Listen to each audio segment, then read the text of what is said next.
eu acredito que do nada, nada se produz. Porque até hoje, é lógico, em termos hipotéticos, vamos pensar aí agora em ficção científica, né? Star Wars. Eu posso criar um filme de Star Wars, mas não, vai que um dia os caras vão descobrir que as estrelas podem ser formadas num buraco negro. Pode ser que os caras possam conseguir sintetizar a matéria-prima da estrela. Pode ser, mas hoje tudo isso é ficção. Ficção. E até hoje, o que eu tenho de concreto? Do nada, nada se produz. O que eu tenho de concreto? Até hoje, o universo teve um começo. Se o universo teve um começo e do nada, nada se produz, então tem que ter alguma coisa que gerou o universo. Porque para eu ficar insistindo que o universo começou sem ter alguém sem tempo que criou o universo, eu tenho tempo, ele assim, na teoria do Big Bang, o tempo começa no Big Bang. No Big Bang, exatamente. Então, esse ser, vou colocar a palavra ser, que formou o universo, ele tem que ser, em primeiro lugar, ou atemporal, ou ele tem que ter um tempo próprio dele, que não é esse tempo que nós conhecemos. Ele não pode ser, ele tem que ser onipresente, porque ele criou o espaço. Então, ele existe antes do espaço, porque nem o espaço existia. Ele tem que ser inteligente e, quando se fala, proposital, porque as coisas foram criadas com inteligência, ordem e propósito. Você está entendendo? Olha, eu tenho líquido, tenho um rim aqui para filtrar. Ele tem que ter intencionalidade. Bom, existem teorias que, assim, eu não estou... Veja, não claro, tentando... não, a gente não pode discutir. Então, existem teorias que argumentam que todas essas... A perfeição que é, vamos lá, o corpo humano, o jeito que ele funciona redondinho, certinho, elas são fruto, na verdade, de tentativa e erro da natureza ao longo de, bilhões de anos, né? Então, assim, por exemplo, a origem da vida era, na verdade, uma célula que comeu a outra. Comeu não, uma célula meio que botou a outra para dentro e essa de dentro não morreu. E aí começaram a trabalhar juntas, isso foi formando. E aí, por aí, sucessivamente, tudo mais, foram surgindo organismos que fossem multicelulares e tudo mais. E é tanta combinação nisso tudo que dá a entender que foi uma cagada. Foi uma cagada muito absurda. Por isso que para mim é mais fácil acreditar em Deus. Porque é a mesma questão de tentativa e erro. Se eu tiver aqui uma bolinha, tá bom? Eu tenho uma bolinha. Aliás, eu vou até falar vou dar uma posição matemática para você. Tem um professor falecido lá dos Estados Unidos, matemático, o doutorado dele, PhD. O doutorado dele era em estatística, probabilística. E ele falou que a chance dessa primeira vida surgir do nada, do acaso, assim como o pessoal fala de tentativa e erro, deveria ser o seguinte: imagina o estado do Texas completamente forrado com moedas de $0,25. A 1 metro. Imagina, então, o tamanho do estado do Texas, que é grande, com 1 metro de moedas de $0,25. Imagina quantos bilhões de moedas você não teria ali. E no meio dessas moedas, você tem uma única moeda com um X vermelho. Aí você passa de avião no estado do Texas e, aleatoriamente, você cai de paraquedas em qualquer canto, enfia a mão nas moedas e tira uma. Se você tirar aquela com o X, todas as outras serão suas. Essa é Isso pode ser considerado um milagre? Para mim é. Porque é mais fácil... Concordo com você. Quantas vezes o camarada vai ficar... E com agravante. E com agravante. Essas tentativas e erros da vida aí tinham que ser uma vez só. Bom, porque se a vida tenta... Se a célula tenta multiplicar e der errado, ela já morre. Se ela morre, não tem vida. Aí tem que recomeçar o processo. E para recomeçar o processo, eu tenho que ter outro milagre do outro processo começar do zero. Assim, eu concordo que são chances, assim, muito insanas, mas tem um argumento que a gente está... Por exemplo, o estado do Texas é o universo inteiro. E até hoje a gente só observou vida na Terra, não observamos vida em mais nenhum lugar. Exatamente, nenhum lugar, verdade. Então assim, a gente é uma moeda de $0,25 com X. Mas só que aí também, se... Comparando, nós somos uma moeda de $0,25 de X, imagina que a gente está uma moeda aqui, mas o espectro de visibilidade dessa moeda é muito pequeno para ela ter a certeza absoluta que não tem nem outra moeda com X no estado todo. Mas, mano, é muito egoísmo pensar assim, sem sacanagem. Sabe por quê? A gente... É questão de a gente não ter conhecimento para ver.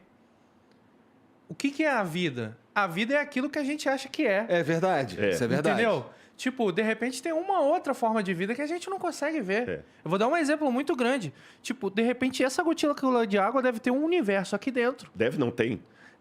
Aqui dentro tem o seu tempo rolando também. E eu vou fazer isso aqui agora. Matei todo mundo. Genocida. E tá filmado ainda. Matei todo mundo. Eu tô falando sério. E isso é um pensamento...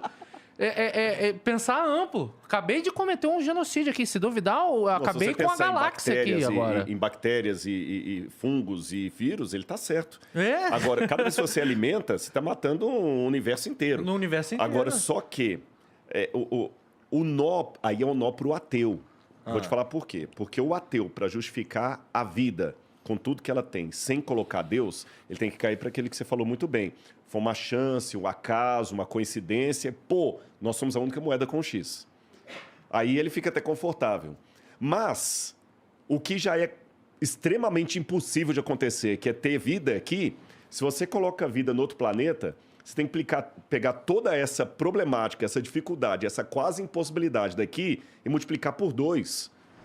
Quer dizer, então, por um lado, é complicado multiplicar ser por 2 se a gente estiver falando especificamente de um outro planeta. Mas a gente sabe que existem muitos planetas com as mesmas condições da Terra. Exatamente, né? Agora, é por isso que eu falo assim, eu respeito os meus amigos ateus, eu tenho muito ateu que é querido. O meu livro, O Ceticismo da Fé, que eu até depois vou mandar um para você, que eu trouxe outra vez aqui. Presentão. Eu coloquei assim, olha, Betinho, por exemplo, que era ateu, um cara super caridoso. Eu até coloquei uma frase assim, Betinho não acreditava em Deus, mas eu acho que Deus acreditava no Betinho, porque o que aquele cara fez pelo semelhante ali, né? Uhum. E antes que alguém fique mais... Pô, Rodrigo, você tá querendo? Não, eu vou explicar para vocês. Ele falou a questão de Jesus ali. Eu vou colocar... Jesus tem uma pregação muito radical. Rato, eu vou falar com vocês por quê. Jesus foi o único homem que, em sã consciência, declarou ser Deus. Então, o C.S. Lewis... Não sei se foi o único, hein, cara? Em sã consciência. A pessoa tem... porque se os outros caras que declaram ser Deus, eu não sei se eles estão em sã consciência. Aí vai ver, o cara tá tentando morder a orelha dele. Exatamente. Não tá 100% ali, entendeu? Tá. Então, o C.S. Lewis dizia o seguinte, ou Jesus era um mentiroso, ou ele era um lunático, ou ele era Deus. As coisas são excludentes. Ou ele era um mentiroso. Se ele era mentiroso, então ele não era lunático, mas também não era Deus. Se ele não era mentiroso... Ou ele era lunático ou era Deus. Se ele não é lunático, ele é Deus. Ele falou, eu sou o caminho, a verdade e a vida. Em grego, vou dar uma mascaradinha aqui, lembra? Já fui professor de grego muitos anos. Ego eimi re rhodos, realetheia, redzoe. Inventou essa aí, ele inventou agora. Nada, tá aqui, pode checar lá. Pode checar aí, ó. Eu sou o caminho em grego. Ele não falou sou um dos caminhos, uma das verdades, uma das vidas. Ninguém vem ao Pai senão por mim. Então, assim, para eu ser coerente com o evangelho que eu abracei, eu não posso colocar Jesus, Buda, Maomé, Ananda Maimá, Mahatma Gandhi e outros mais no pé de igualdade. Jesus é o redentor da humanidade. E a única chance que vocês têm, e eu tenho de sermos salvos, é através do mérito de Cristo na cruz do Calvário. Agora vamos colocar uma notinha de rodapé. A pergunta que a gente faz, tá, e aqueles que nunca ouviram falar de Jesus? Os índios, aqueles povos que nasceram, cresceram e morreram sem nunca ouvir. Não é? Aí que entra a minha frase, que causou tanta comoção do outro lado, que eu falo que eu estou esperando até encontrar um ateu no céu.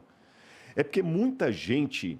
Deus vai julgar as pessoas pelo grau da verdade que chegou ao coração dele. E esse chegou ao coração dele, vale para você, vale para o outro. Como eu falei, quem me garante que às vezes, não estou julgando, você nunca mais pisou numa igreja por causa de uma coisa lá que te magoou?